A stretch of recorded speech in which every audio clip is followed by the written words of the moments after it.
Hello, everyone. This is Brother Benson, and this evening I know I will be joined by my panelist, that is Miguda, Makobura, Joseph, and Msimamu. I'm still waiting for them. We are also waiting for Simba to come in and share with us the news that is coming all the way from Kisii. It is Monday evening. I hope and I believe you had a fantastic day. For those who are working, you had a very good day at your work. And I believe you are enjoying your evening. And that is okay. Just let us know where you're watching us from. And you can also join in the conversation through the comment section. We will really appreciate. Um, we had a very long weekend. Few things, or quite a number of things, happened in the weekend. And first of all, we want to begin with the Senegal.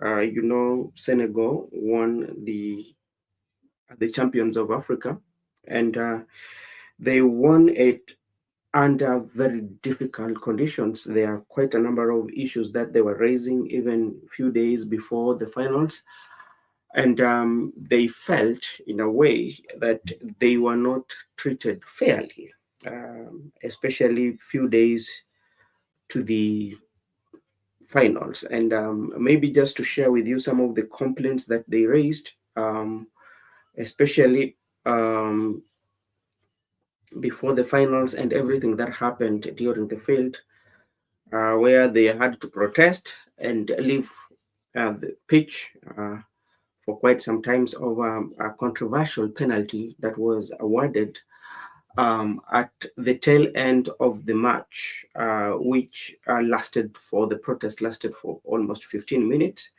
where some of the players from Senegal had to go to the locker room and, dressing room. So Mane had to go back to call them after consultation. So there's quite a match that was happening. But let me just share with you some of the complaints actually that were raised by the Senegal team prior to their final match. So the Morocco host of the Africa Cup of Nations is facing accusation from Senegal regarding inadequate security and hospitality. There was no enough security, especially for adequate, not enough, I would say. There was no adequate security for Senegal players. Remember when they were going to they were going to the field where they're supposed to have the final. They were exposed to crowds, as you know, on the train. So that one was one of the issues that they raised with CAF. They also hospitality arrangement, that was also a problem. So arrangement, the Senegalese Football Federation claims that upon arrival in Rabat, the team faced insufficient security, poor accommodation, limited tickets allocation for supporters. They also expressed frustration over being offered a training pitch at Morocco's team base, which they deemed unfair. So they feel they found unfair treatment, and despite all the unfair treatment that they got, but at the end of the day, with the controversial penalty that was awarded at the tail end of the game, they had to come back. They had to play the 90 minutes. They have to go for the extra time. At the end of the day, were they beat they beat Morocco on their soil. And if you go on the internet, you also saw Algeria actually were on the street celebrating the win for Senegal. And even in the internet, so many people are celebrating the win of the Senegal. But it's not only Senegal who complained about injustice that they got from the Morocco. Even other teams also complained. So that is that. We're good at Barigani.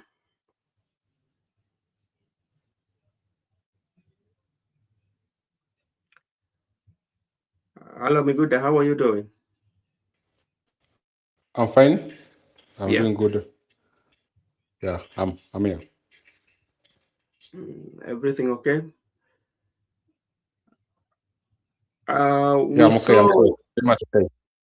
All right. Thank you so much. We saw the Senegalese won the the African Cup of Nation, and under some kind of like difficulties and unfair or unjust treatment on the field. And what do you say about this, and how can you classify the Africa Cup of Nations?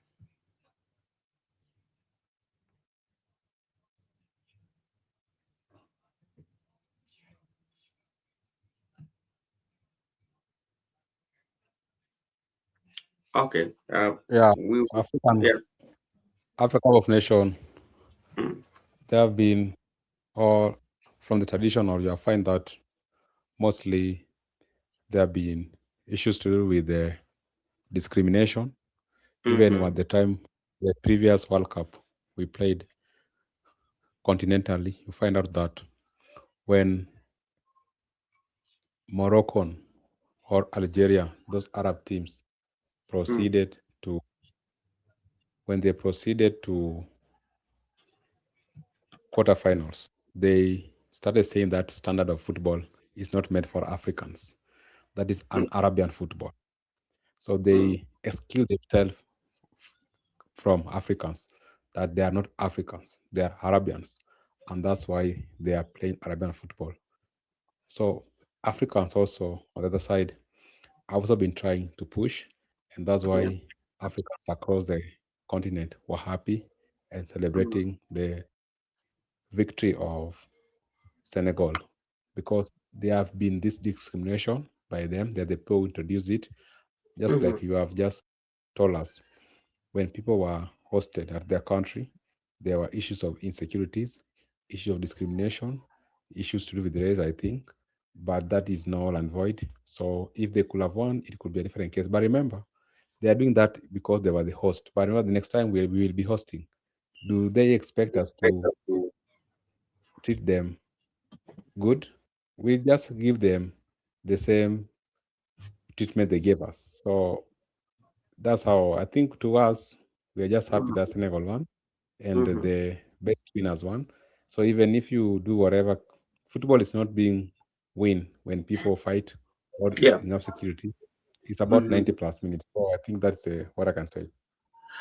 It's about 90 plus minutes, but if you're very keen, because I was following the game, there are some incidences whereby people have really accused the referee for not being just, especially not being neutral, based on instances where the Senegalese, the first goal that they scored was denied, and people felt that was very unfair, and the way even the penalty was awarded, that also raised some questions, and people are pointing out at the corruption at the CAF, how the CAF is so much corrupt. If something like that can happen, and they don't raise those issues, do you see Africa, not even Africa, like the organization that is mandated to oversee this kind of tournament, the issues that people are raising, they can deal with them and answer those questions? Because there are quite a number of people who want to know, especially there's a complaint that was lodged by Nigerians, and even the Senegalese, before a few days before the match, they've lost, they led some complaints too. And other teams also, even who played against Morocco, felt like there was an unfairness, especially by the host.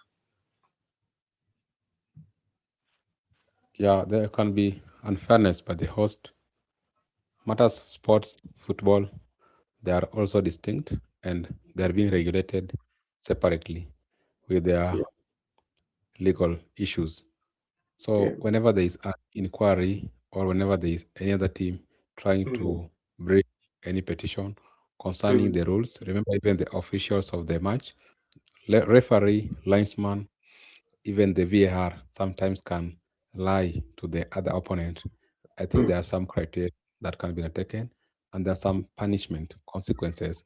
Maybe somebody can be fired out of the contest, someone can be even expelled, and mm, also, if at all it is inquired and find out that they are not contrary to the provisions of the FIFA rules, and mm, that's why we have said they've been dealt with separately.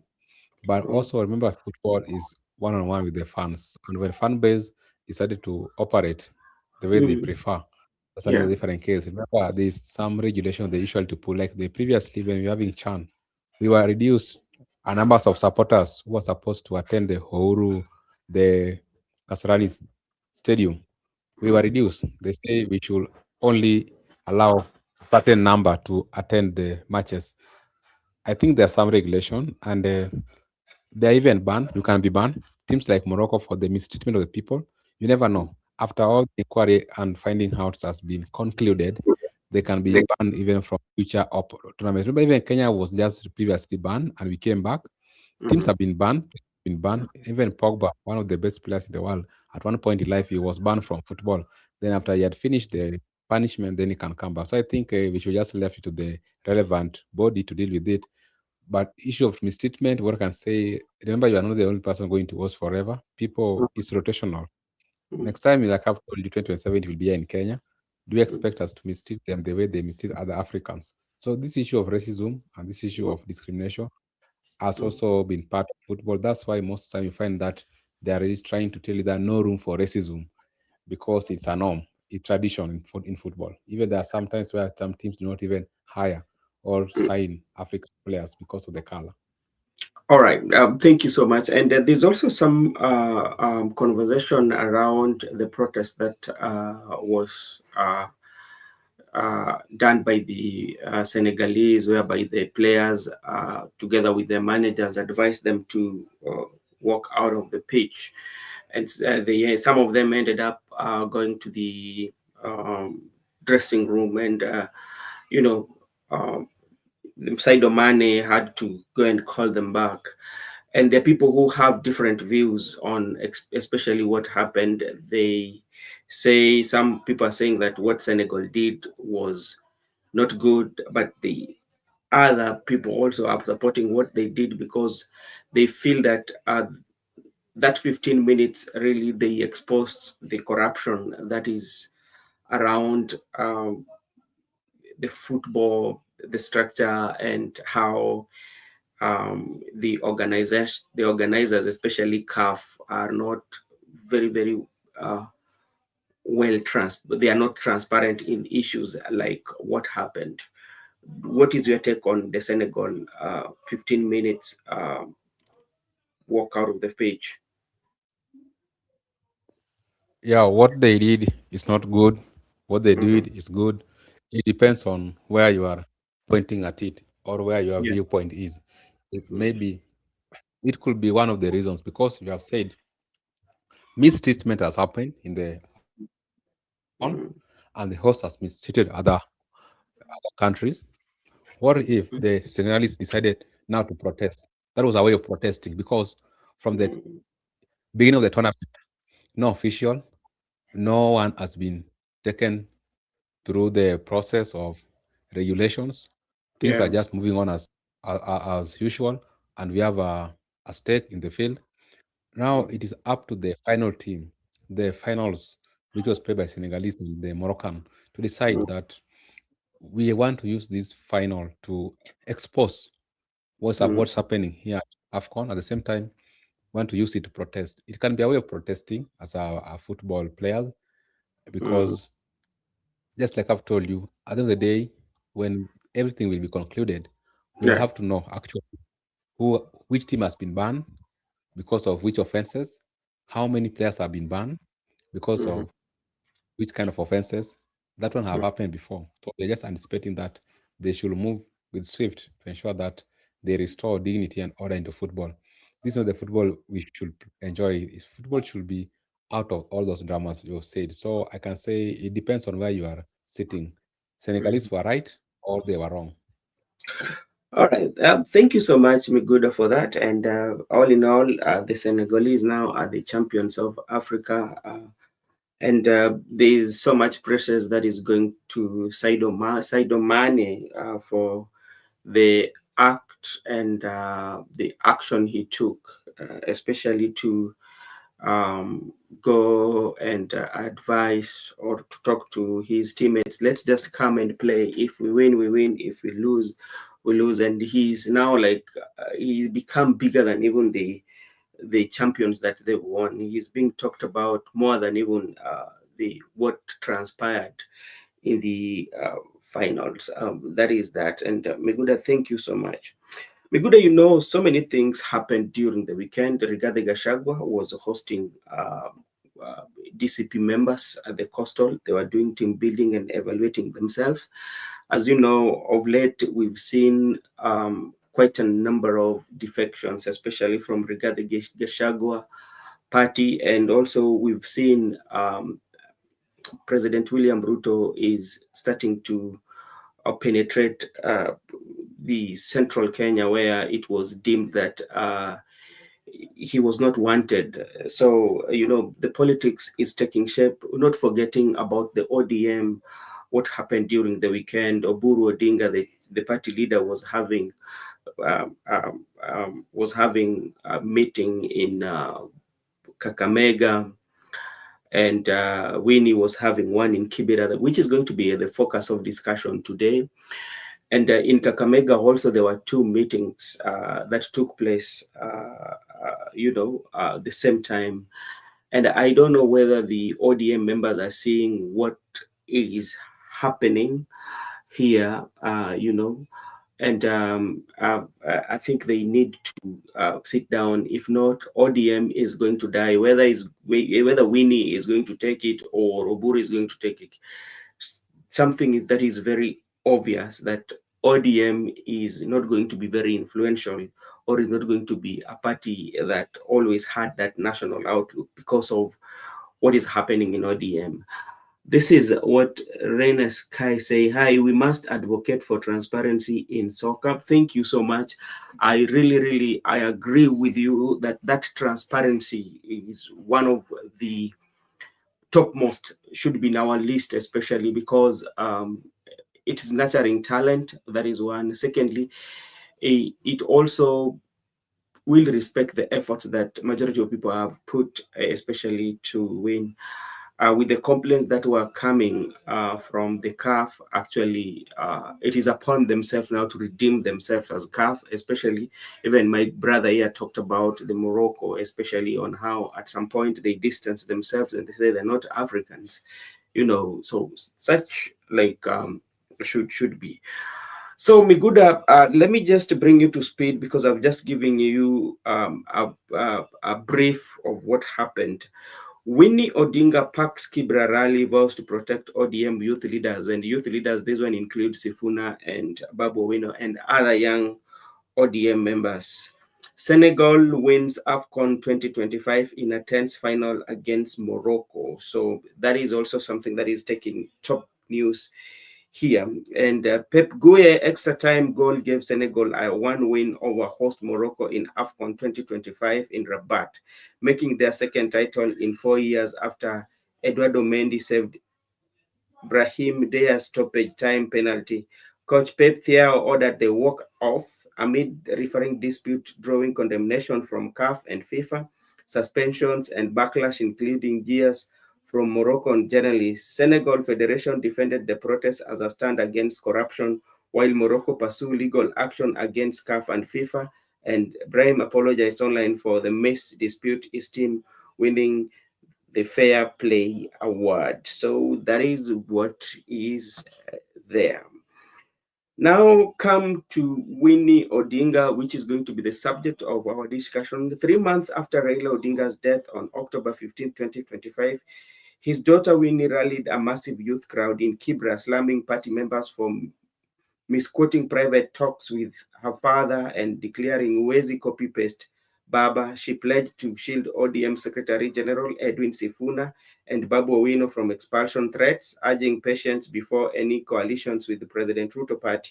The event highlighted a growing rift between Odinga siblings and youth versus elders, like acting leader Oburu Odinga with calls for national delegates convention in early 2026 to settle leadership democracy. So those are some of the things.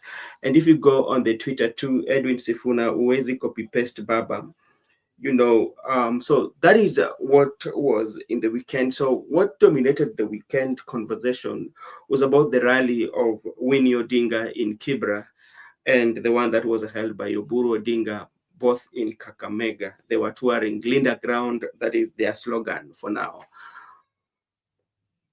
To you, Miguda, maybe if you have something that you can share with us.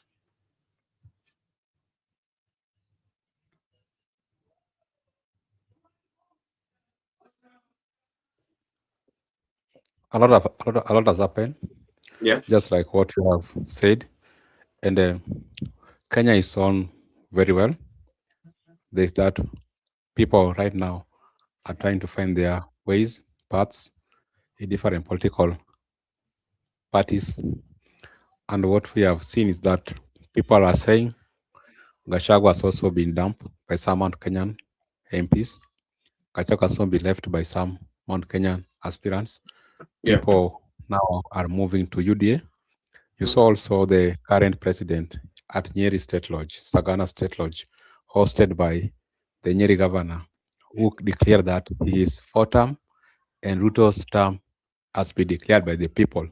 And when you saw Ruto's cap yesterday, that day, the front one was orange, then the back one was yellow. So it's more of a orange and UDA. That one has Mm. happened. And when you talked about what happened at Kamega and Kibra, the team like SG and Babu were missing, but their greetings were actually conveyed by Winnie. At the same time, you find out that their greetings were never conveyed at Kamega. Interesting time ahead, and that's now what politics is. We should be always thinking outside the box. We don't need to be. And people are saying, maybe we'll discuss later. Winnie should just fight within. All right. Okay. Thank you so much. And it is quite much interesting, as you say, that there's interesting also times coming ahead, especially to look at ODM. And this is the first time that Winnie Odinga was coming into public, especially to have our own rally and made some speech, especially. And we can take different angles to look at what Winnie did or the rally and what is happening. But before even we go there, I've always said this, and remember the first time that Winnie talked about the person who knew about uh, the who understood the memorandum of understanding was signed by President William Ruto and Raila Odinga. He said that person is dead, so we need to go on negotiation and see on how we can. And the message has been the same even from yesterday. So one of the observations that I make, apart from a political differences, there's also family. You can bring in family because this is Winnie, the Raila's family, and this is Oburu, the Odinga's family. So it is that between Raila family and Odinga family. You will not agree with me, but that is one observation that I would draw because, like, for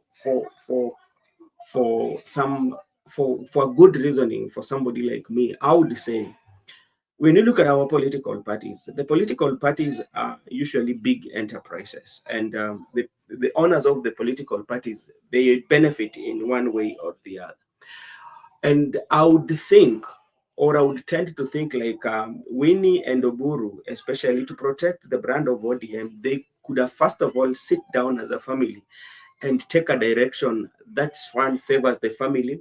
Secondly, that might not bring back and forth exchange of political exchange between them. But I do not see that one happened prior. So we will get quite more of this until the ODM will die, because I feel that with what is happening, I don't think even if Winnie Odinga is left with ODM, they are going to have that influence or that impact that ODM had when Baba was alive. either whether it is Oburu side that wins, the potential of ODM shall have reduced to almost 20% because of the divisions and the power struggle that we are witnessing in ODM Miguda. I have a different view. Yeah, Of course, I agree with what you have said about family issues. yeah, But even if you look at it, yeah. even if there is family rivalry, at the Mm-hmm, end of the day, the privileges are still being enjoyed by both families. Oburu enjoys privileges, and if you look at Oburu, mm-hmm, everywhere he is, actually, the people who are sitting behind him are his two sons, Elijah yeah, Oginga and Jaoko Oginga. These are the mm-hmm, people who are guarding the throne. On the mm-hmm, side, you saw Winnie coming with Junior, Raila Junior, and Winnie's brother, Winnie's son, that is the son to Ruth Adhiambo Odinga's son, the one who have the same voice with Raila Odinga. mm-hmm, This is a family affair, and they have just divided people. The other team are bargaining. All of them, of course, are getting some cash from either yeah, Ruto or the other mm-hmm, person. So mm-hmm, the, all of them are so at the time you people are busy fighting, yeah, but with them they are busy enriching themselves. That is one. Number two, there's mm-hmm, nothing wrong with Winnie and Oburu fighting. It could be better if Winnie could be fighting against Babu because those are different people. This is a family affair. mm-hmm, This is a friendly fire. They can, at one point in life, they will sit down and resolve their issues amicably. But before that one, at the end of the day, Oburu is going to gain much, even politically, and the sons are also being mentored behind him. That's why he's busy with Elijah and Jaoko. So, according to me, what I understand is that mm-hmm, Oburu is managing the older generation. Winnie mm-hmm, is not even focusing on the 2027, but rather Winnie want to avail herself as the leader of the younger generation. She wants to appear as I'm the person who is going to take up from the because most of her conversation, she's actually advocating for what the young people are after. But if you hear from Oburu, it's against the young people and advocating for the what the other generation. It's like they have divided the generations that you, Winnie, lead the younger generation as I'm concluding the journey of your father with this older generation. That's how I'm seeing it because there is no physical fight here, and there's no mm-hmm, even because even if you look at the chopper Oburu is using, that used to be Raila's chopper. So how do you say that these people are not in agreement? Why can't he surrender the Raila's choppers? And the party, the party is moving across in the country is Raila's party. And if you look at the Winnie team, they are not even done in ODM. They are trying to tell the people that we are the future leaders. I'm the future of the younger generation. That's why I'm not interested in those ODM colors. That's why the Kibra Rally was never in or in that color. My view is quite different because me, I'm seeing it that it's like the Winnie is trying to appeal to the future that I'm the future of low people. I'm the future of this generation.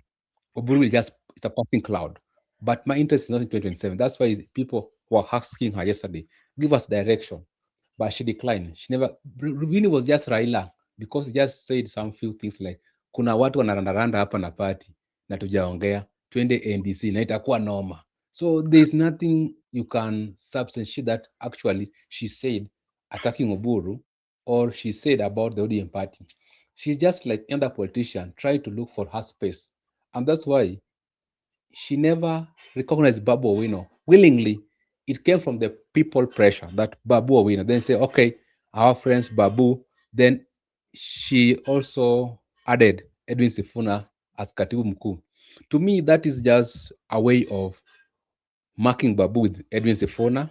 But in my world, Win mm-hmm, is just creating, looking for her own space in politics because of her age, she can still find a way in the future. But let's leave Robinson for you to find that this game is very interesting. Two things. One, when Winnie appeared at the church and later at Kibra, Winnie has made the news. Winnie has hit the headlines. But remember, Winnie has not even spent a penny to hit headlines. She hasn't spent a penny to mobilize. She hasn't spent a penny to be relevant. But some politicians do spend much for them to hit headline. That is a clear indication that Winnie She is the future. And if you can be discussed without even an effort, an input from your pocket. Number two, you have seen right now, if you've talked about the issues to do with the Raila game. Raila was someone who things used to happen by themselves. Winnie was brought in by the MCS. You saw Ogeto, the Kilimani ward representative, and those Kibra boys. You saw them even by the time she was leaving the dais. They were escorting her the way they used to escort Baba, and you could not even touch the car. Basically, I'm trying to argue that even when it comes to resources, Winnie is Hmm. having a head start to start the campaign. But what makes it very much interesting is that Winnie has not spent a penny to hit headlines. She has just ride on the current crisis to create for our own space. So that's how politics work. People have spent a lot of money to be relevant, to be popular, to be famous. But this one is someone people discuss all over without giving people anything. So according to me, I see her trying to propel herself or creating herself as a future leader for the younger generation. All right. Okay. Thank you so much, Miguda, for your take. And I can see my brother Makobura. I'll give him a chance to also weigh his thoughts on what is happening in the political landscape. Miguda, when you look at politics, there are so many indicators that would give you the way forward. First of all, from Winnie's speech alone, remember, if you look at in the Kibra, Winnie had the shortest speech ever, especially in that church, and she did not talk much. As what maybe we thought, especially we thought he would talk of so many things, but there are quite a number of things that are very very crucial for us, especially, and say this tells us there's something wrong. When he talked about walikuwa ndani ya basi na dereva wakaamka wakapata kwamba dereva amekufa, then kuna wale ambao wanang'ang'ania au wakarushwa nyuma, wakawekwa nyuma. First of all, Winnie, he's very particular about the leadership, because the person who was driving the ODM was the father. And now there's people who have just come and now trying to, everybody wants to be like the steering, everybody wants to be like the driver. One of those, if you look at it, it can brings you back to the manner in which Oburu Odinga was given the party leader. Remember when Raila was going for the African chairmanship, he decided to give Anyang' Nyong'o the interim powers to oversee the ODM as a party leader. And there was no any other meeting that was held or any other press that was held after Raila coming back and say that Anyang' Nyong'o, now your duties, now I've taken them back. That is one.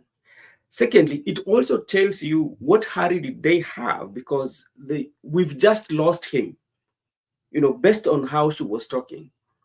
It means he's questioning how the leadership of ODM was arrived at. At the end of the day, if to say you cannot copy paste Baba, it means from the look of things and how we are looking at it, there are those who are trying to copy paste, of not to copy paste, to create that notion that Oburu is now the Baba. That's how we are looking at it. Yeah. Yeah, I agree. Then another angle that I'm looking at it, at the opening of his speech, he talked about the musician. And if you look at the Kenya in entertainment industry, actually the people who brought in the new generation entertainment, Issa is one of them. And Issa was one of the Kenyan most talented in terms of genre that he was doing. The lyrics of Issa, amunitishi, amunibabaishi. You cannot say that, amunitishi, amunibabaishi, in a peaceful environment. Yeah. And even question those who say that we cannot come here. So what that one means, it means that things are not working up, which means she's opposed again to the broad-based government to an extent whereby he said that when Baba used to speak to his people directly, not in secrecy. So when you look at all that, it tells you things are not very easy or things are not well. Yeah, what I want to say is that when you stated the issue of she's particular on the party leadership, I agree with you. Yeah. She's very particular that the leadership is not correct, and she's very particular that that leadership belongs to her rightfully. Very particular. If you because Winnie, let me tell you that girl, she's a politician. She mastered everything Baba used to do, and when she came to the podium, she used those like she used proverbs, parables. She also talks about the musician, and when she was initiating her speech, she started by saying "nataka kuchoma." You will see the way she's trying to hide her thoughts on things like amunitishi. So not her speaking, but refer to the musician that it was the musician who said so. So trying to get the larger audience. At the same time, she said, tuko kwa bedroom na tena tumetoa viatu. So we are not living here. We are sleeping here. Tumetoa viatu. These things rightfully belong to us. And Mm. lastly, when she talked about the issue of the when she talked about the issue of party leader, that the driver thing, that people are scrambling for the steering. So she said that steering belongs to me, not you people. Why are you scrambling for something that belongs to me? And finally, she concluded by saying, hiyo NDC itakuwa noma, charging the people. Those are Raila's tactics of politics. That's just Raila used to, and finally, before I conclude, Raila usually hides his thought, usually use simple words to the audience. And Raila could not conclude, and Raila was never having a clear direction. He used to call people, we go to Kamkunji, then he say, oh, Tuesday. Then if you go to Mandamano Tuesday, then after that, okay, let's meet for swearing. Then after swearing, people say, okay, that's why people like Atwell used to ask Raila, okay, what's the end game? What's your end game? He never, he never had end game. And that's why politics could always be interesting. Just like Winnie. People were asking her yesterday, give us direction. What's your end game? But she said, today we just come to greet you people. Then she also petitioned her grievances to the public. And finally, she left the she left the rally without a clear indication whether she's in ODM or she's going to fight within or she want to be the MP for Kibra or whatever. So that's how Baba used to sustain his politics for quite a long time. And that's what I've told you.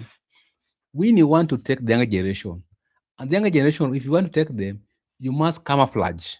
You must be invisible as you proceed. So you must maintain them with your parables, your thoughts, as you strategize strategically to take. And Bro Benson, if you discover that yesterday, the Raila's secretariat were present in that rally.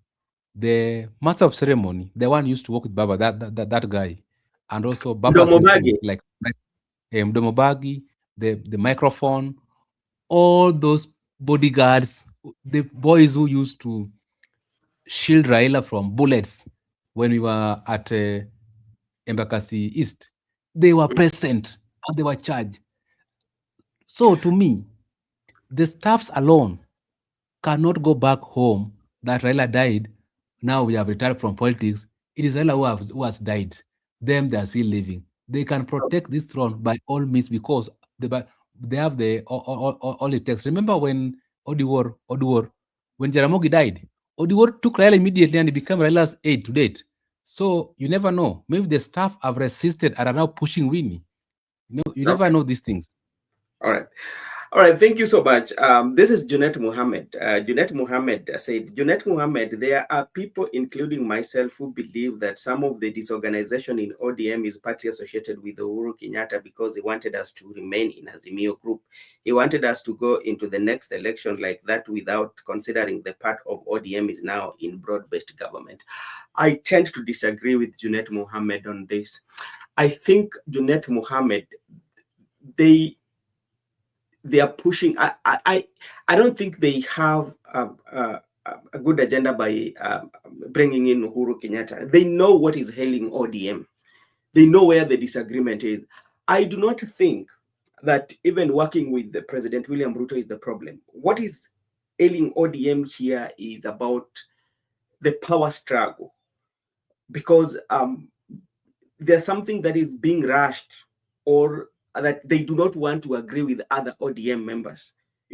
What is making them not to sit and agree?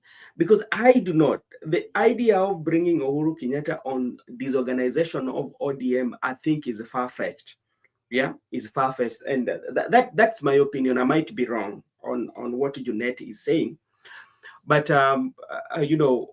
what what can he say about what happened in Kakamega, whereby Baraza had his own delegates, and who else? This MP also, whereby Oparanya was supposed to speak where Baraza was, but Oparanya was not there.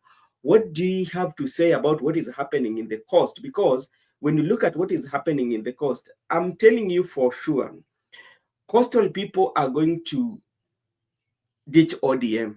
And how are they going to ditch ODM? They are going to ditch ODM so that they can negotiate with President William Ruto directly. Yeah. What does Dunet has to say about that? Because the interests are quite much high. So Makobura, how are you doing, sir?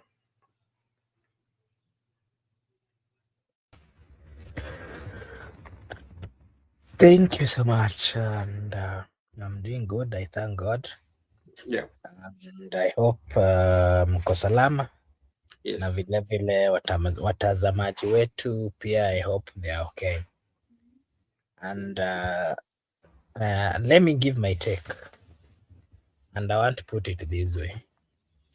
I've never understood the hurry that is there in ODM, the hurry that is making them not even respect. If they claim to be respecting Raila Amolo Odinga, then they should respect the wife of Raila Amolo Odinga, they should respect the children of Raila Amolo Odinga, and they should respect the ODM at large. They should as well focus on uniting ODM. They should as well focus on making all those people who believed in ODM feel that they are at home. That should be the focus of the leaders of ODM. Currently, what is happening in ODM is exposing a lot. First, we are seeing family wrangles over here. And the question that people are then saying is, what was the genuinity that was there amongst the people who surrounded Raila Amolo Odinga? If today they do not want to incorporate the children of Raila Amolo Odinga or the wife of Raila Amolo Odinga, then what were their, what were their intentions?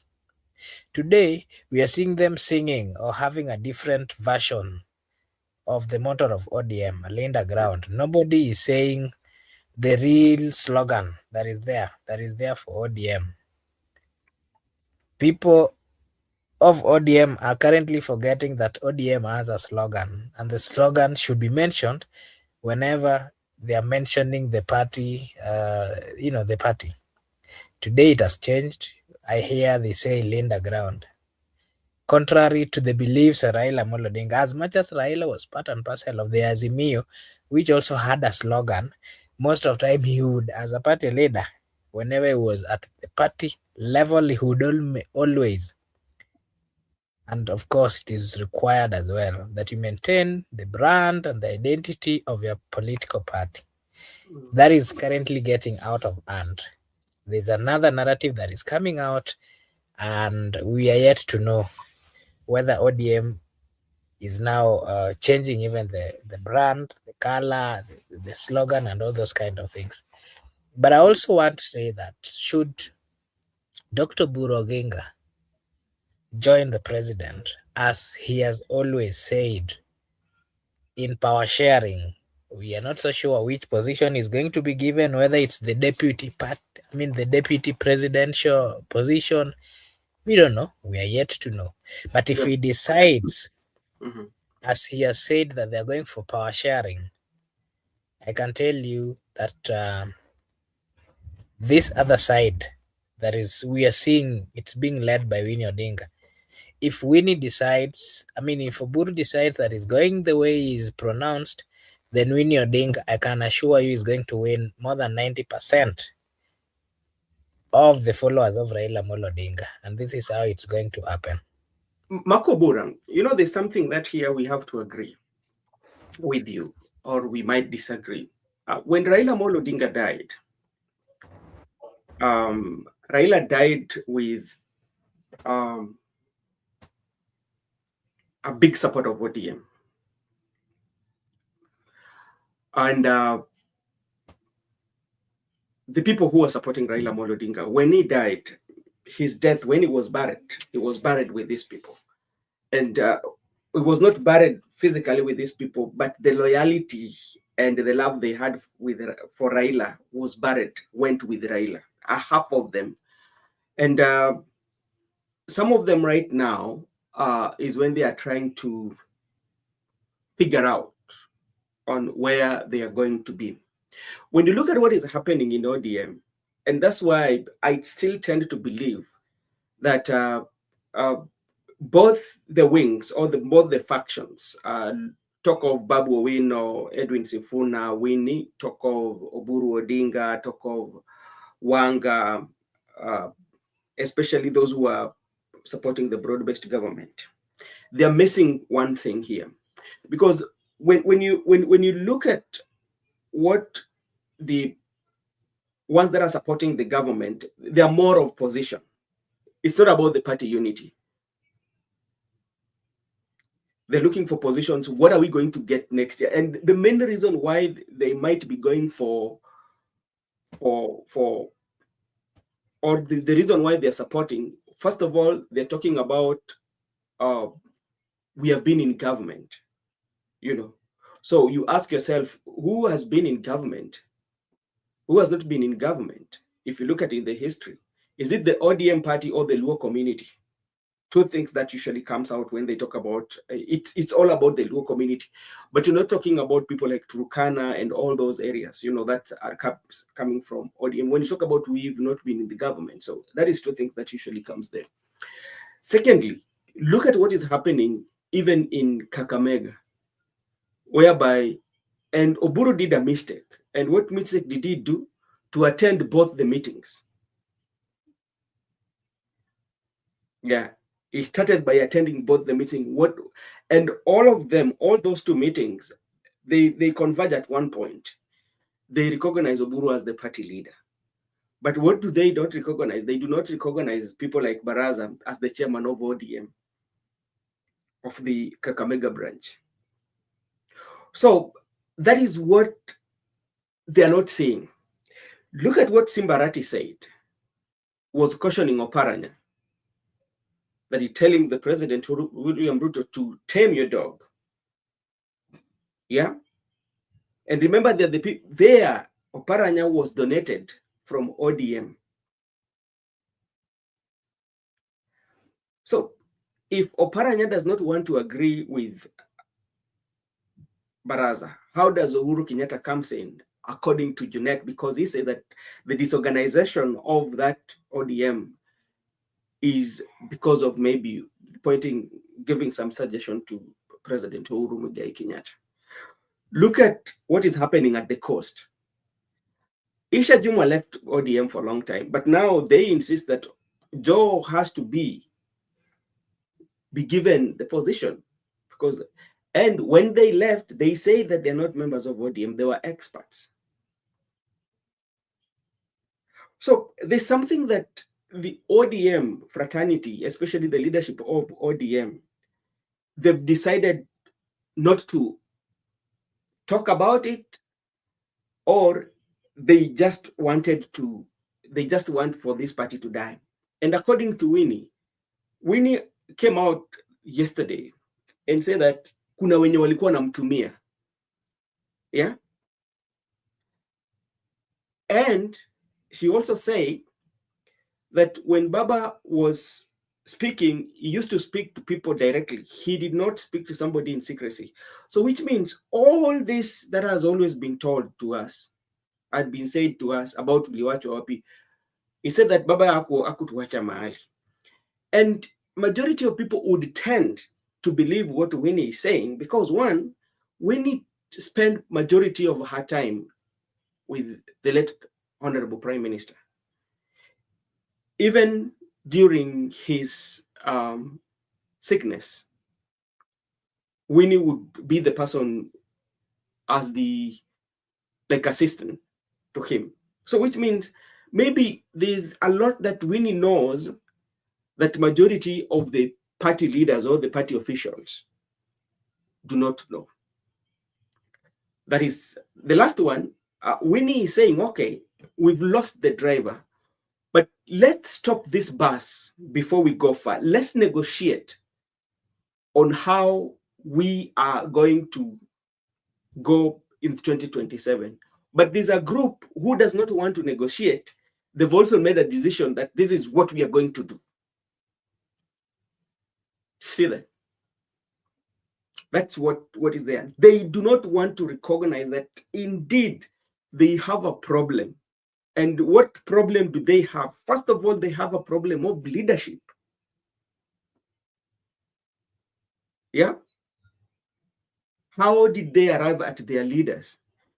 Makobura, you know very well, we have let's say the hierarchy of leadership. For instance, you are my head in an organization.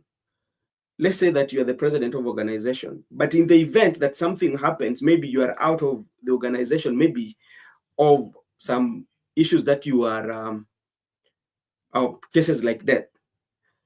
Before we come into how we are going to do election, who should be taking charge? The deputy. Yeah. Yes. Remember, ODM had almost 3 deputies, 3 party leader deputies. What was so hard for them to decide amongst the deputies? Because if you reach a rank of a deputy of a party, which means they've tested you, they've tried you, and they believe you share the aspiration of that political party, and you have the ideology and you have the acumen to lead this party. Then that comes the question that Winnie was asking. What was the hurry?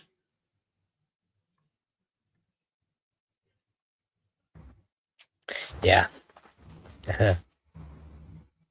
What was the hurry? And I like the analogy that, the way she brought it. We have a driver. We have a bus. We've gotten to a point on our way to Canaan, and then the driver gets out of the bus, gets to the forest, and never comes back. You cannot find the driver. What is the way forward? If some people are claiming that they know how to drive, the first thing they need to do is they need to be tested and prove that they can surely drive. Yeah. That is the right way. And I think that is part of what Winnie has been speaking about. And that is why I was also saying here that you've talked about loyalty. You've talked about, those who believed in Baba, majority of them, the support you used to got. You said that majority of the supporters went with Baba. And it seems that they do not care. But I want to say that if normally let me use an African culture, majority of times we've seen people die. Mm-hmm. And whenever they die, we've seen friends coming to their funerals, promising that, well, our friend has gone, but we are going to stand with you. We are going to stand with your children. We will educate them. We will not allow them to go through difficult moments if we are here. I can tell you that majority of people have never committed.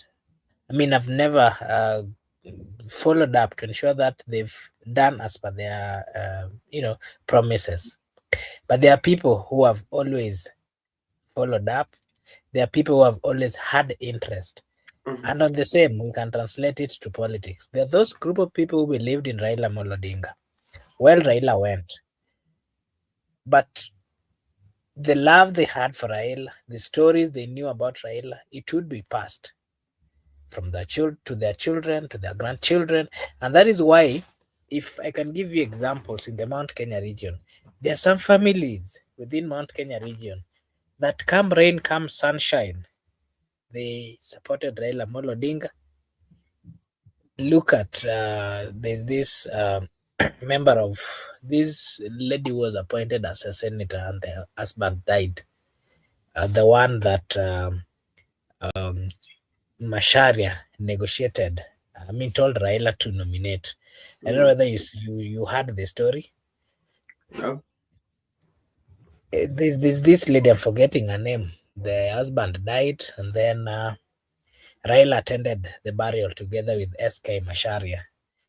And the day that SK Masharia was saying that Raila was left in his hands, and so he has to protect him no matter what.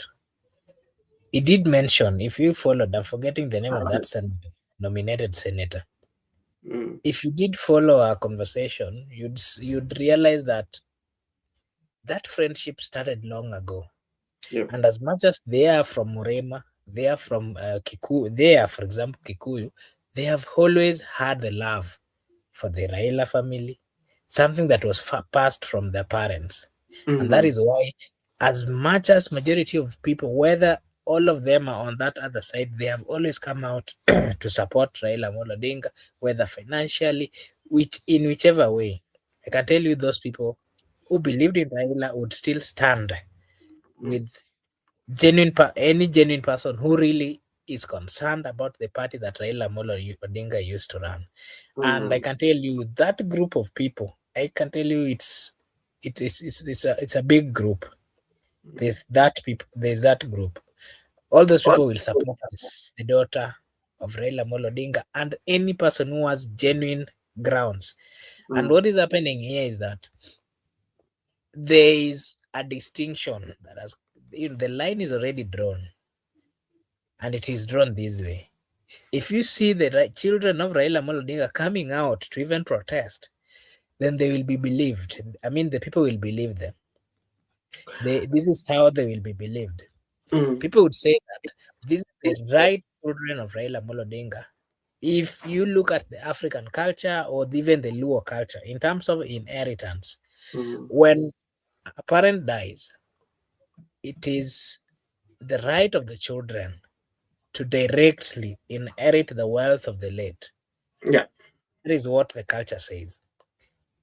If you see, we've seen so many times, a parent dies, and then instead of the children, because either they're still young or because they might not have the capacity to fight, we've seen Mhm. brothers of the late taking Mhm. wealth and letting the children suffer. I can tell you not once but several times, people with good intentions will always come out to fight for those people, and they will always be seen as the victims. And that is how Winnie is going to win quite a huge number of supporters that are feeling, that are used to follow Raila Amolo Odinga. But again, something else that I'm also seeing in this particular party is the speed at which Dr. Buru Oginga Odinga is being taken. It is one that has to be questioned. If truly the people who are pushing Oburu Oginga to move at the speed that they are moving, the question out here is, what is the need for that speed? If truly you care about this party, what is the best thing? Should we slow down, resolve the problems, ensure that all the passengers are in, and then you start moving? That is the question. And that is part of the reason why Winnie Odinga is also going to get accepted, because whatever she's saying is making sense. Let me give you another example, something that is contrary from how this this current party is being run. Yeah. The many times Raila Amolo Odinga was the party leader of ODM. Yes. Look at the many times that he was looking for in negotiating with other political parties. Most of time you are even confused. You do not even know that ODM is going to work with Wiper. You do not even know that ODM is going to work with NAC. It was Yeah. something that was being done at the last minute. And the reason being, it is done that way so that your party gets, when you get to a point where there is now an emergency, you will be seen as a serious contender, you'll be seen as a serious party, and that is why ODM survived for long. You have to make moves not visible for your enemies. What is the need for ODM to get in a pact currently 1 year before the election? If Raila used to do it 3 months to the election, 1 week towards the election, those are some of Mhm. the things that are not right, that are also making the love. Those people who have supported ODM to question certain moves that are currently here in ODM.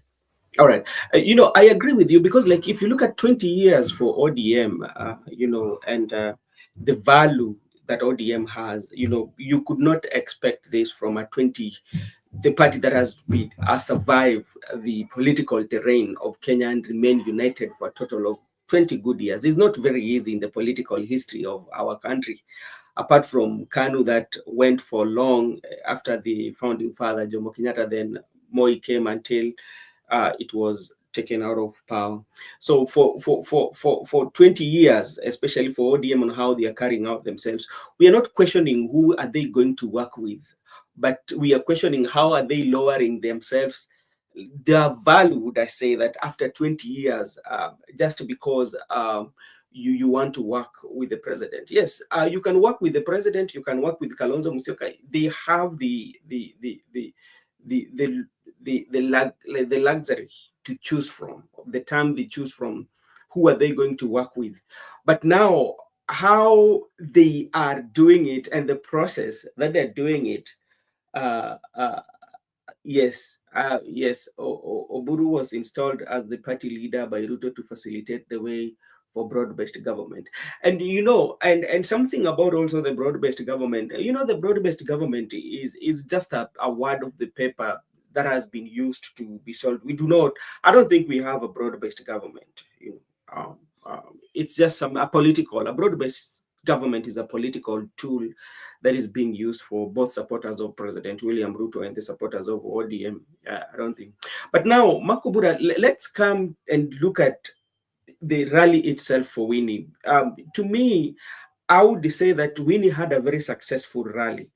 And there was something that was very unique about Winnie's rally as compared to what Oburu had.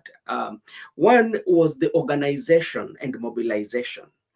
I think the people who assisted Winnie to organize for that rally, they did a good job. One, they tended to include the people who are coming from Kibra as compared to what happened for Oburu. Remember the Wanga and the Abdiswamar, they came and talked, but the people coming from Kibra, actually, the Kamkunji area were not given an opportunity to talk, and which was quite much different with what Winnie said.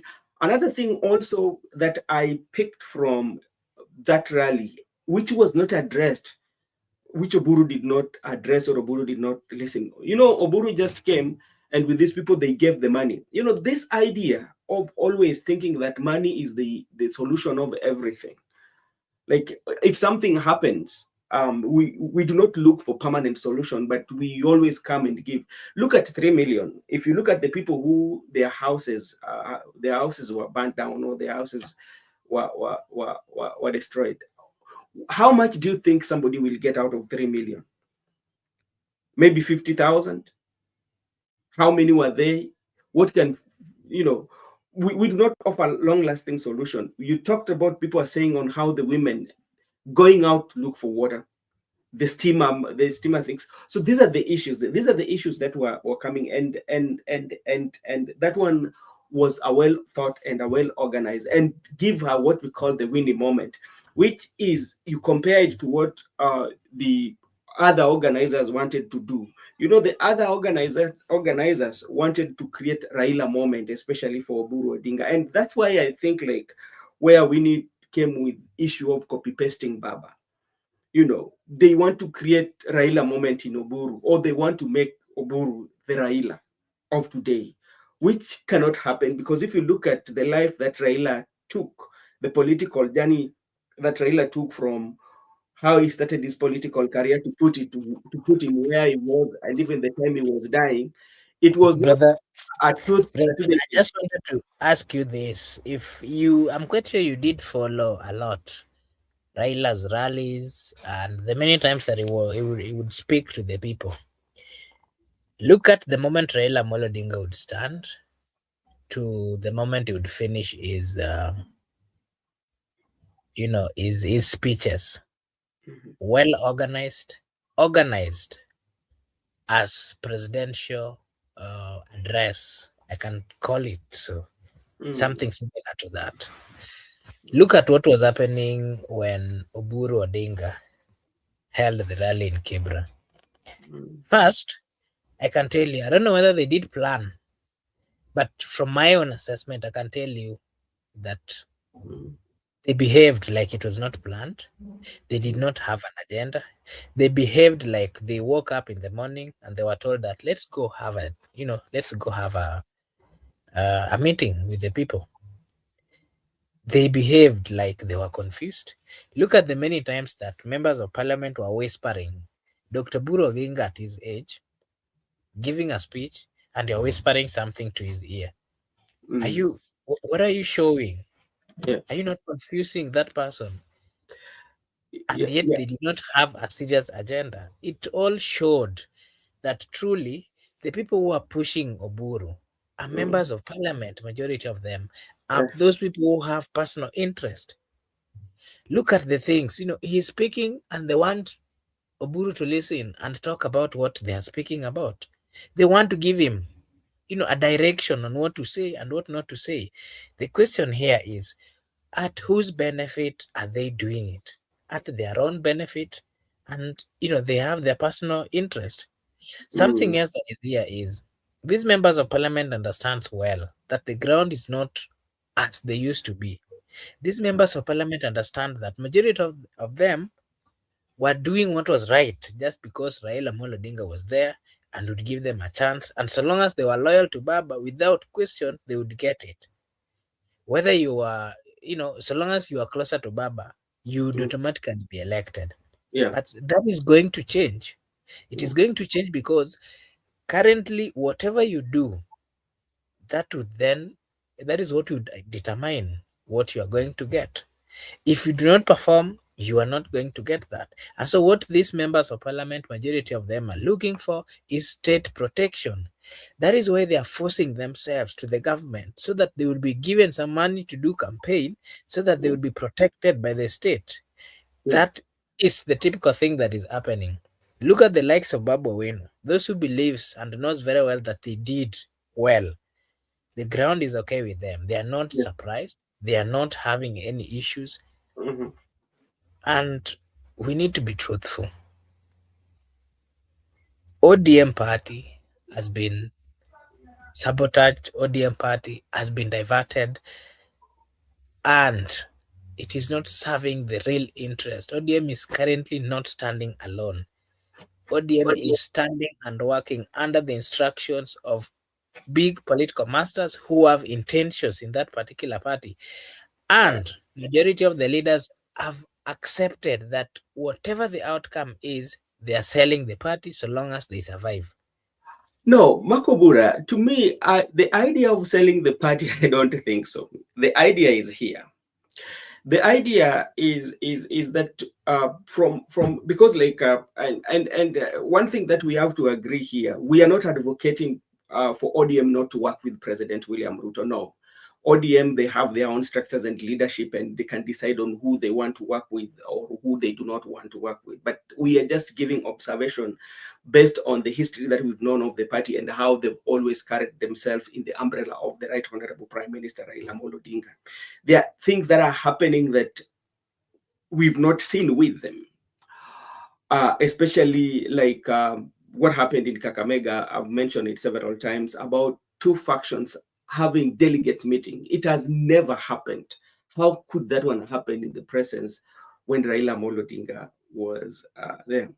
I've never seen a situation whereby you talk about coalition, and majority of the negotiation is about positions, and they're forgetting even the 10-point agenda that actually culminated to where they are today. None of them talks about all this 10-point agenda and how are we going to actualize them, and the infights, especially amongst the leaders. And I told you earlier that they're not solving the issue. What I would say is this: with all this is happening, one might be driven by a personal interest. There are people who are driving their personal interest in using the ODM. Once their personal interest will be achieved, they do not care whether ODM loses his value or ODM gains his value. No, it is what it is. Provided that I can get what I want, I'm done. Yeah. So that's why when you go to the internet, you will find people calling this a real ODM and the ODM kiosk, all that names. And it is seen in white and black. There are this who are supporting this and this who are not supporting this. So at the end of the day, this is what is going to happen. To me, I believe, and you will come here, ODM is going to die because of the different leadership struggle that we have, or it will separate into two. There are those who might go with the Winnie wing, Sifuna Babu Owino, and those who are going to go with the Buru wing. But now, where sometimes is also quite much interesting, when you look at even how the some of the party leaders are talking, there's a double standard.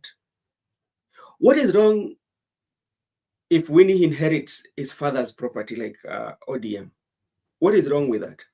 Because how many times have we seen when members of parliament they die, there's always that advocating for their immediate family members or their family members to inherit. That is the other question that we are also asking. The other day, yeah, Baba's always, not once, but several times. I'm not advocating for that inheritance kind of structure. But if we go by the notion that has been there, if we go by, the culture that was set by Baba himself, he had set a culture that if somebody dies, as a way of consoling that particular family, you give it to the heir until they recover. If there comes another round that they now need to get to the field, and then let the field decide. We haven't seen that happening. The other day, Baba struggled and gave it to the son. When he was almost going, gave it to the son of Ngondo Weri. Look at the many members of parliament that have always died. Look at Kajwang and the brother, look at, this. Baba always respected and wanted the family, the political family, especially when they were truthful and had good agendas according to him. He would give them the opportunity to expand. And most of time, especially when these people died, when they had not finished the agenda, we always saw him advocating. Baba died when he had not finished his agenda. He died without giving a direction. What then somebody would say is, this is Raila's daughter. This is somebody who died. This is the daughter that Raila walked with everywhere. Huyu alikuwa kama kibeti chake, na tunajua mara mingi alikuwa nasikiza ni mpango gani baba ako nayo. Wampe nafasi basi aongoze hapo kidogo, alafu if another election comes, let the members decide. I think that again would have slightly reduced the current confusion that is there within the ODM. It would have slightly reduced this group of people having divisions, because then the question would be, If you loved Baba, then you have to love their children. If you used to hear Baba, then if you are living ODM, then where are you living when the daughter is still there? Such kind of mentality. But again, it all I don't know how the people who thought that installing Oburu at his age, and especially at a time when young people had been on the street, at a time when there had been consistent conflict within the party, at a time that there people had always demanded for change. If it was not Winnie, the daughter of Raila, then the best thing would be one of the deputies. We had the three deputies. One of them would be given the chance to continue the legacy of Baba Raila Amolo Odinga. Makobura, it is, when you look at it, there's so many things, so many questions that you can ask, especially when it comes to the succession politics of ODM. But at the end of the day, as I mentioned earlier, that the only thing that will cure what ODM is going through right now is break, when they will break, because based on our politics, our political um, beliefs and ideology, and how we perceive politics. When you look at the Kenyan politics right now, there's nothing that thrives in Kenyan politics like political transaction, where everything is being transacted, is all about money. All about money, especially when it comes to development, is all about money, money, money. Everything is money. Everything is money. So when money become the center stage of our politics, every time that we want to negotiate, yeah, we think of about money. That is now where we've lost it. And that is what even is happening in ODM to an extent, whereby them themselves, not even somebody from outside who talks about on some people selling the party, you know. And it doesn't mean that selling the party, like getting money out of it, but it is that working with the system that are working within the party to sabotage some of the wishes and the beliefs and the ideology of the party. That is what it means. But you find that it's all about money working. Look at even the other day. It wants to tell you how our politics has been bad. The other day, I think it has taken long. A few days ago, a few months ago, the father of the teacher Robert, Robert is it Ojuang, how the father was crying for justice, and just that is justice. But remember what happened when Governor Wanga took over that funeral. I don't know how many sacks of maize they used to feed the people. They built the house, they did everything, but they did not kind of like talked about the system that we have, because that one does not cure the system. You know, yeah. That one does not cure the system. You've just postponed the system. One time it will happen. So you ask yourself, for how long will all this money actually be given, especially when something of such happened, like wanasema kupanguza macho, yet the system is not there. Look at all that. So at the end of the day, until that time, we will stop what we call transactional politics. Um, then we will be free. And remember, even if when you listen to even how Junet Muhammad is talking about Uhuru Muigai Kenyatta, does it mean that he's just talking about Uhuru Muigai Kenyatta can just come up one day and say that I don't want you to do with this? No, it might say that maybe Uhuru Kenyatta is funding some of the activities. He might. I'm not saying that that could be, but it's about transaction. What money are you going to get? Everybody who visits sometimes State House, when they go for those political rallies, sometimes you hear them come out of say they are like that. Some were given 10,000, some were given, yeah, instead of discussing the real issues that people are facing. So back to Winnie Odinga. There's something that also Winnie Odinga, I think she did that was very remarkable, especially the absence of Sifuna and Babu Owino. That was, to me, that was the best thing that she did. Because one, if Babu Owino could have been there and Edwin Sifuna, it could have been a Sifuna and Babu Owino. And all the media social media platforms and all these platforms like where we are, we could have not been talking about Winnie Odinga. We could have been talking about Babu Wine and Sifuna and what they've done. Because, like right now, the center stage, the conversation of ODM surrounds about Edwin Sifuna and all that. And that is about Winnie Odinga. And another thing also about that, again, it's about answering of Kasmuel Makoure, about, because like Kasmuel Makoure has always been on attack uh, on Edwin Sifuna. And now Winnie came out. So we are looking forward to see how Kasmuel will attack Winnie on the mention of Sifuna. Makobura to you.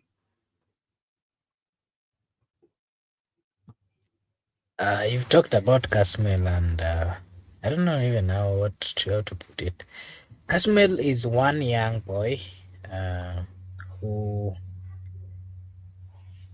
who was just the other day was on the street with fellow young people, and then we saw him joining the ODM party, which is not a bad thing. It is a good thing joining a political party, because mostly those are the vehicles that are used to ferry people to these particular positions. But again, he has a right. He's a Kenyan. Every person has a right to be a member of whichever political party that they want. So Kasmel has that right. And I think Kasmel is trying to use the same mentality or the same tactic that was used by Edwin Sifuna when he was taking over the role that he's now serving as the Secretary General for ODM. Remember, Edwin Sifuna came at a point when there was, of course, quite a lot of misunderstanding between the members that were there and the Secretary General, and we saw Edwin coming in place as a way. He actually came as he simply hijacked everything, and from then he became the Secretary General, and he has done well. That is one thing that we have to say, because Edwin Sifuna, as during his tenure, he has done well. Of course, he also came at a point where ODM has been having quite a lot, many challenges, including the so-called consistent, election conflicts, where some of them have ended to court. He's been a leader at a point when ODM had to make quite a number of difficult decisions, including getting to the streets, bringing back to, convincing the people that it was right not to get to the street, let them come back to street, and all those kind of things. So he did well. Kasmuel, as a young person, also has a right, but to me, the only difference that I have is currently being coached, or is currently being finding the right. I'm trying to find the right word to even put it. He's being sent to back at the wrong time and at the wrong place. He's backing at somebody who is still doing a perfect work. He's backing at somebody who is still doing excellent work. The only issue here is some few differences which are there. So Kasmel needs to understand. Let him not be used by these old guards, because they have different political views with the young people.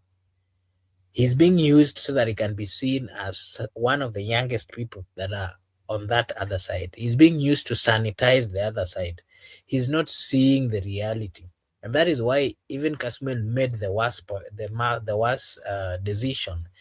Remember, Kasmuel was one of the young people who were on the forefront, and they would have been rewarded by the young people. The only mistake they did is to make quick moves when the young people are still thinking on the right move, when the young people had not finished the operations they were taking. The likes of Kasmuel made the first move, and for that reason, they were seen as those who are not serious, those who cannot be entrusted to lead young people or young groups, the so-called Gen Zs. So Kasmuel had the good opportunity. He wasted. He currently still has a good opportunity of joining the majority of the young people who are still in this particular fight. He needs to recognize that the leadership of this country, majority have always been the hold. And if that paradigm is shifting, then he has to be on the right side. The right side is working with the young people. Those people are being chased on the part out of the party, so that when they are coming out to make resolutions, they would be given an ear. But at this particular point, if he continues running closer, following a group of these old politicians who are greedy and only wants to be given opportunity or to be protected by the ruling government, then I think they're making the wrong. He's making the wrong move. He has no capacity to come and criticize or to even question the suitability of Edwin Sifuna. Kasmuel has and should not do that particular thing. If he wants uh, to question Edwin Sifuna, then he should question him when he's not on the other side. On the other side, where he is actually being used by those members of parliament. And one thing I can say is that his political career or his future politically might also be questioned by the people that he's intending to be ruling in the near future. And again, most of time, the words that he use as a young person, as a young leader, really matters a lot. We've seen him, giving or using some language which are not really in order, because as young people, we are the narrative and the politics that are currently being spread by the young people is one that is uniting, one that is respectful, and one that has and makes sense. Good, I'll give you a chance to also give your take on the same. Kasmel, consistently questioning and attacks that he's giving towards Edwin Sifuna.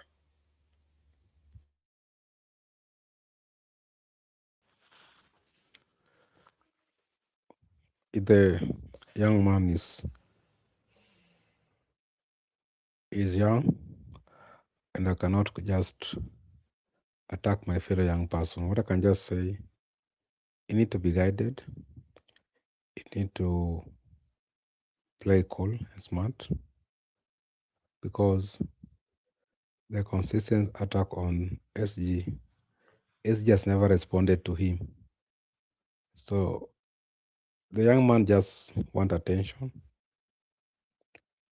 and that attention she hasn't got. So he should be ignored. But even if you must play politics, do you want to rise by calling out someone's name, by calling out the phone? What are your ideologies? Why are you in leadership? So those are the questions that people should be asking the young man. The young man is hungry for power. We can just advise him to cool down and just play up to his limits. And there's always time for everything.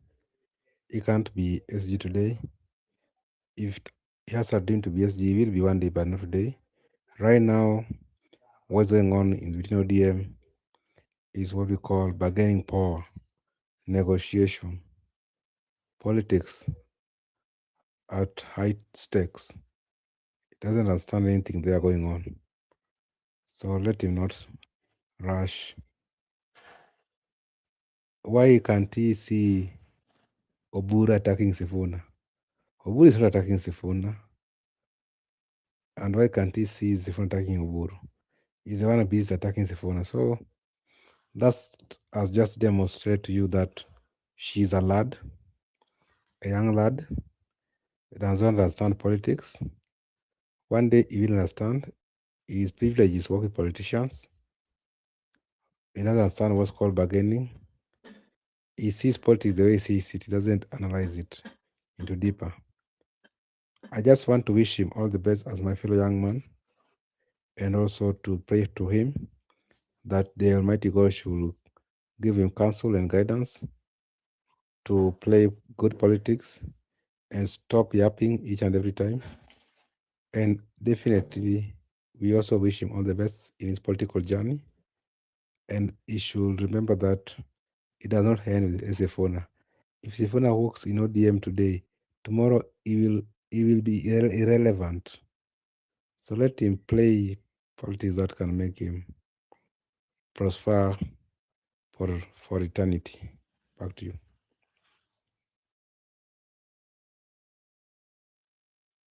Thank you so much, Miguda. Maybe you can give us your views on what is happening in DCP, where we've seen quite a number of DCP leaders.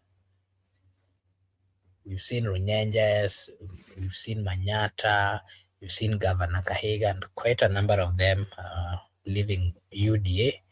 We've seen Wambugo. Wambugo also left, and he was actually on Spice, saying that Rigathi Gachagua was one of the most powerful politicians few months ago, and he would not be questioned by any member of, there's no member of parliament within Mount Kenya would go against him and say anything contrary to his thinking. But then of late, we are seeing those members, majority, fleeing back to UDA. And, there was also speculation that Mandala, who is the deputy party leader, might be having issues with the party leader Rigathi Gachagua, but we saw we saw Malala together with Rigathi after those speculations in I think it was in Malindi or at the coast. I'm not so sure. I'm forgetting the exact place. And they reaffirmed that they're still together. They're still working on what we call making the party stronger. What are your views about DCP and its popularity? Is it losing popularity? And what is the way forward according to you, Miguda?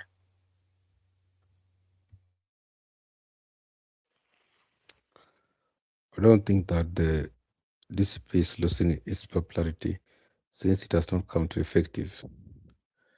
Right now is a new kid in block, and it has come with a lot of circumstances and mixed reactions.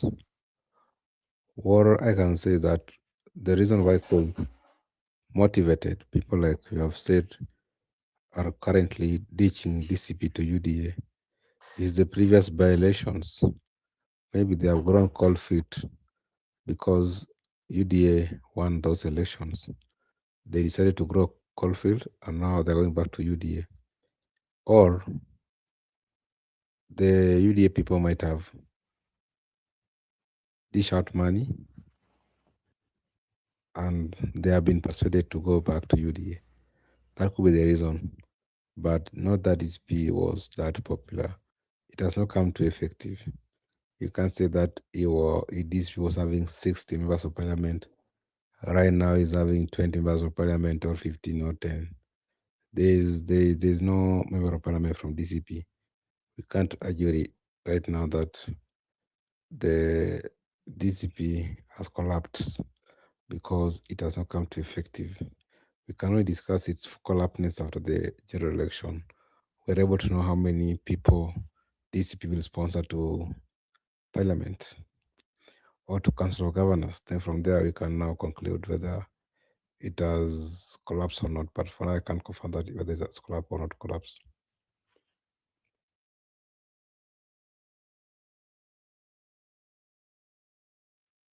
Okay, thank you.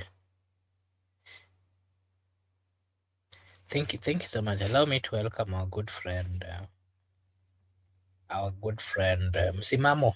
Habari ya leo, utatuambia uko vipi, na vilevile ukikuja unaweza tupea maoni yako about the comments of Winnie Odinga at the rally in Kibra, where he criticized the move by he criticized the move by Dr. Buru Odinga as the party leader of ODM, and msimamo ni kama ametoroka kidogo. Before he comes, allow me to acknowledge the presence of Shaima Hussein. Asante sana. Andy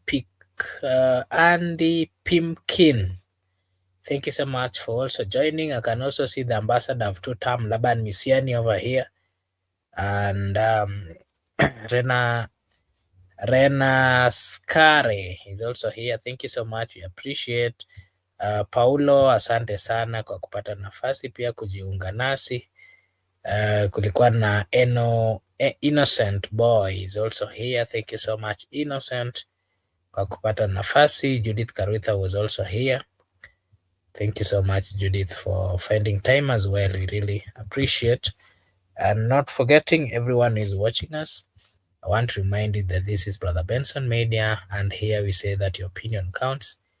If you are watching for the first time, kindly like and subscribe, because if you do so, it is a way of supporting us. Sisi hapa tutasema ni asante. Shema anasema nimechelewa ama umechelewa kidogo Shaima, lakini bado tunashukuru kwa sababu umejiunga nasi jioni hii ya leo. Asante sana na tunakushukuru pia. Yes, so Mr. Miguda, on the DCP part, there's also some engagement that nduru za kuaminia zinasema ya kwamba DCP is also keenly following and convincing the former party leader, the former president Uhuru Muigai Kenyatta, to join them in working together to ensure that they fully finish the waves of UDA in the Mount Kenya region. That is part of what is going on in the Mount Kenya, and of course we saw the Jubilee Party Secretary General also making some remarks that the Mount Kenya region, the UDA has lost the support of the Mount Kenya region, and the UDA they should understand that. What are your views? What are the possibilities of UDA working, DCP working with Jubilee closely to ensure that they finish the waves of UDA in the Mount Kenya region?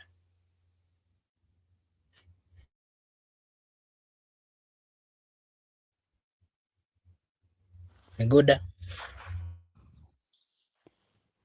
DCP party leader Gachagua has been camping in the Mount Kenya. It's gonna be hot because you need to move across the country. Like William Ruto is now move across the country, trying to solidify the UDA and trying to also chase away DCP Mount Kenya. It's high time for Gachagua. What if Kalonzo bolt out and remain the only presidential aspirant in the opposition? He really go to the elections with Mount Kenya people. He solidify. So I think that's politics, Marco Bura, and it's very much interesting. Sometimes you try something new. If it's not working, you jump and main things. What if you see tomorrow Gachagua supporting William Ruto? What will you say? So I believe that it's just more solidify. Ruto solidify Mount Kenya. Gachagua right now has taken a retreat because it's a long journey. Something you never prepared to contest for the presidency. And all of a sudden you are there in the pitch. Resources, mobilization, etc. Compete someone who is having money like Ruto. Sometimes it becomes very difficult. And I think that's the challenges right now Gachagua is facing. He's facing a lot of challenges, but anyway, he has nothing to lose. The president also has to ensure that he unleash all his available tools towards opponents, including buying voters. And that's good, my view.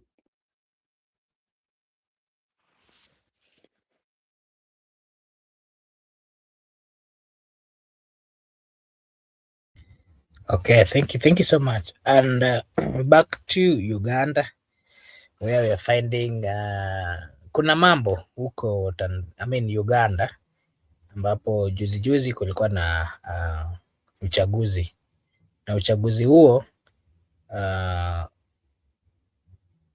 umekosolewa sana sana na mashirika ya haki humu nchini ambao wanayakosoa uchaguzi hiyo. Vilevile wanasema Rais Museveni alitumia wanajeshi kuogofya, kufanya wananchi wafikiria ya kwamba wasipofanya vile wanahitaji, that view, that the environment that was not conducive, let me put it in that manner.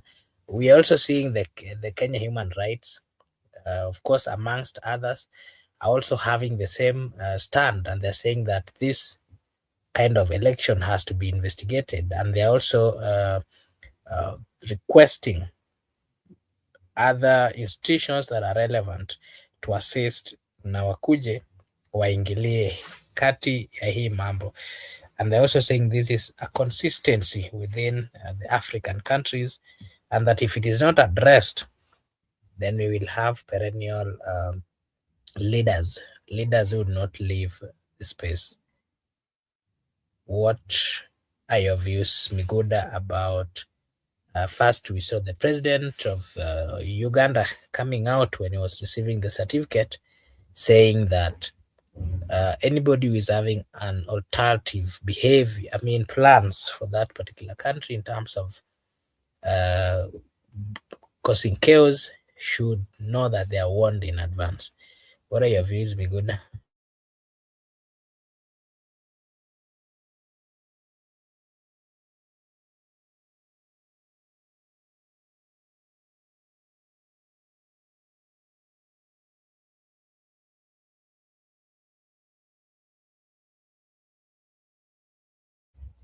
Miguda, are you there?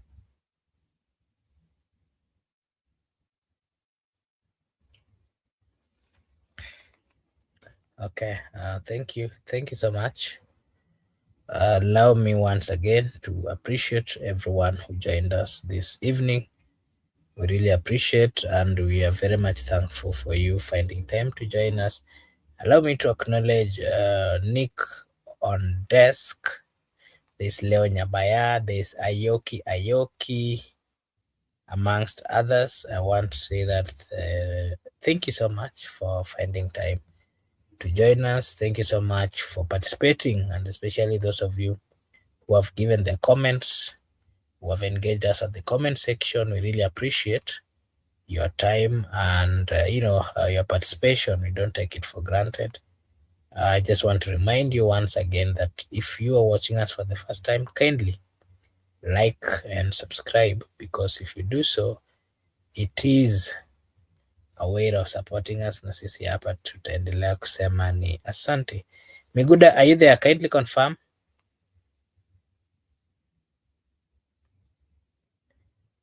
Miguda? Okay, thank you so much. And today we've been just giving our views. Are you there? Hello?